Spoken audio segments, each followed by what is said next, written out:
This game might be famous, but not for the jump scares. Sure, there are maybe a few screamers here and there, but that's not what this game is made for. It was made to replicate the creepypasta by the same name, and focuses more on gore. I'm a strong believer that adding gore to a game for the sake of it is fairly pointless and boring, but for this game, I will definitely accept it. I mean, it's a children's game. For the record, I don't count scary pictures and loud music as jump scares because that's the cheapest way to go about it. Anyway, I'll be lenient and give it a 4.5.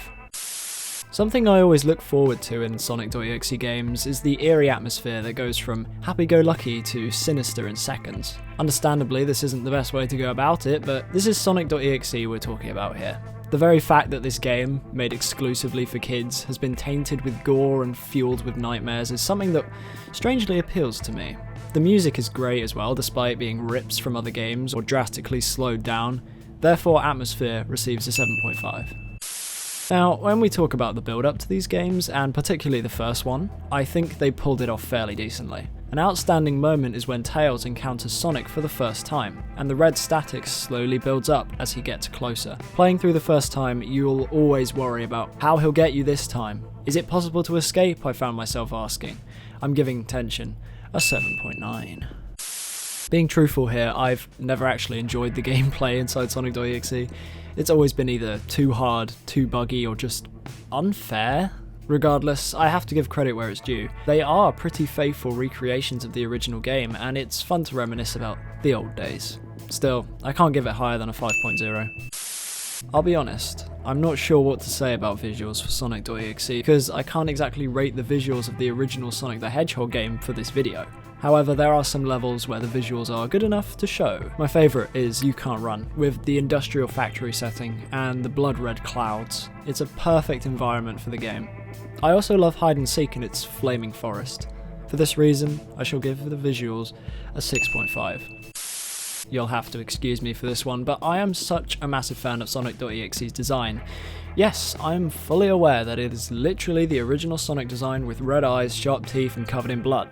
But there's something about it that just works. I guess it's a mix of his appearance and personality. The way he is almost an omnipotent being of pure evil who kills for sport and could easily kill the rest of the Sonic crew much quicker and efficiently, but instead plays around with them, telling them they're too slow, being the seeker in an impossible hide and seek game, and of course, reminding them of his rank. You might say his design is unoriginal, and you'd be right. But remember, this is an EXE game. They are meant to be carbon copies corrupted with sickening imagery. Therefore, the final score for character design comes to an 8.7.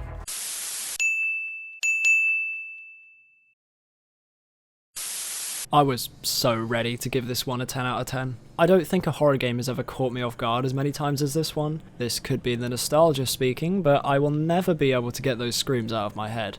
Tinky Winky will come out of literally nowhere to ruin your day. I think I'm the only person in the world who thinks that an enemy chasing you without a rig or animations is actually scarier. I don't even have to say much more about it. Play the game if you're interested. The only reason that this isn't getting a 10 is because if you play your cards just right, there's a chance you won't get ambushed at all.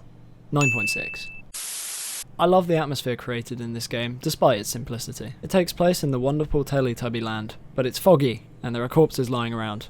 Or, hanging around. There are 3 options for lighting: day, dusk, and night, each varying in levels of scary. I'll give atmosphere an 8.0. One thing I had always noticed about Slendytubbies is that the tension never really subsided. There was always an immediate threat right around the corner, or in this case, behind every tree. I love the way Tinky Winky is able to see you from any part of the map, meaning he's always truly chasing you, so staying idle will always result in death. And just to keep things ticking over, the screen will flash images just to make you feel more uncomfortable. Tension gets a well-deserved 8.6. Okay, now, I have to move to the shadier part of things. I can't begin to give the gameplay a good score, considering it steals most of its mechanics from Slenderman. Not to mention that the game is a bit buggy. Like, you can climb the mountains to an unfair vantage point, you can get stuck on the slide, and crouching is just ridiculous. 4.0. Similarly to the gameplay, visuals aren't anything impressive. I get that it was made a while ago, but come on, the original Slenderman looked better than this. However, I will admit that the low quality style does make it slightly more disturbing, so sure, whatever. 4.5. I've noticed a theme in rating the character designs for these games, and, well, it's that I always rate them higher than I should. Oh well, time to explain myself. As I've mentioned previously, I'm not joking when I say that an enemy without animations is scarier than the real thing. It's genuinely intimidating. Don't worry guys, I'm not making an asserting dominance joke. I promise. And don't get me started on that face. Whoever designed the messed up Halloween decoration that inspired this face needs to be fired and then sectioned. Doesn't mean I don't love this guy though. Character design gets a 7.2.